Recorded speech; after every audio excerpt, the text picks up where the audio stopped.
Keep your eye on the road. I'm not blind. Ano mong ginagawa nyo? Just shut up and eat your dinner. Ayun na sila, oh. Sino? Paborito mong pulis, sinusundan tayo. Hinto mo tong kotse na makausap ko yung tsongkong yan. Relax ka lang. Mas masayang eksenang hinanda ko. Hello, Rita? Ako si Skip. Handa na ba kayo? Okay lang, mga 30 minutes pa naman kami. Okay, bye.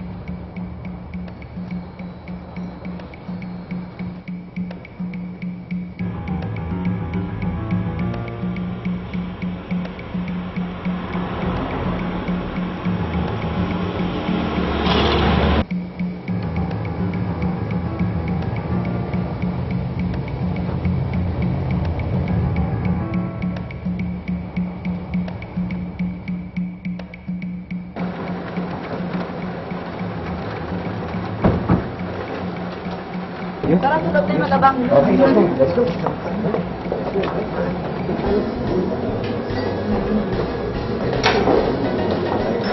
Ready na kayo, ha? Okay na? Ready na kayo?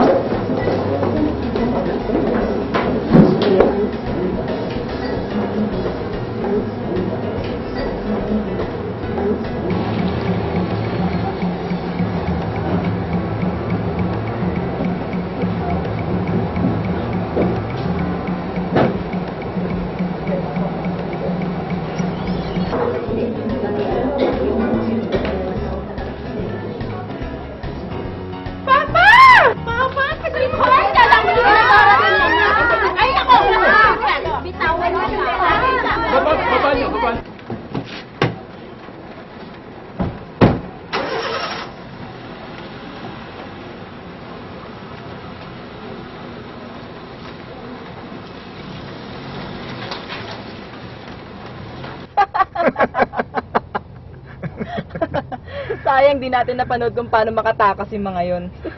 Kala siguro nila sila lang marunong gumawa ng frame up. Correct. Ako daw maka-heart attack sa'yo. Ika nga, hindi pa tapos to. Tama. Opening scene lang yun. Ano kaya sasabihin ng fiancé mo pag malaman niyo to? Wala akong fiancé, uy. Parang hindi niya alam yun, eh.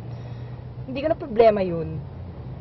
Nagkalat ng mga imbitasyon para sa kasal mo. Pati ako nakatanggap galing sa mga magulang mo.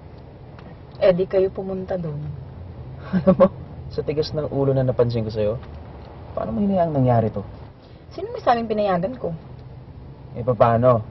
Magulang mo ng ligo kay Hector. Halos ganun na nga. Oo na, nabigla nga akong sinagot ko siya eh.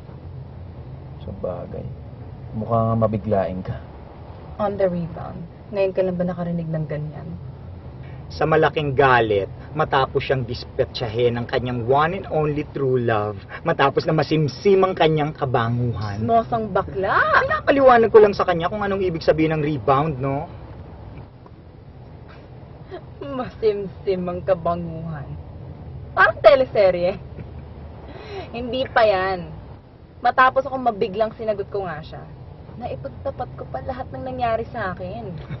At para patunayan sa'yo ang kanyang kagandahang loob, matapat mang tanggapin. Teleserye nga. Yan ang eksaktamente sinabi niya sa akin. Para bang sinabi niyang kahit alam kong walang kwentang babae ka, dahil sa saksakang pagkamabait kong lalaki, pinapatawad kita. Diyos ko, buti na lang wala akong nahanap na flower pot na ihampas sa marangal niyang ulo, no? Siya pa magpapatawad sa akin. Hello? And the worst part of it all, hanggang ngayon, hindi niya pa rin nare-realize ang insultong ginawa niya sa akin.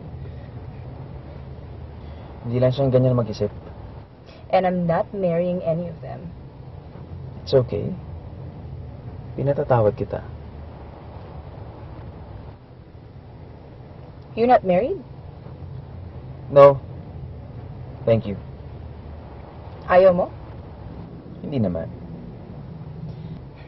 Naghanap ka pa ng isang maganda, mabait, masunuring alipin? May kilala kang ganun? Out of stock na yata yung modelong ganyan eh.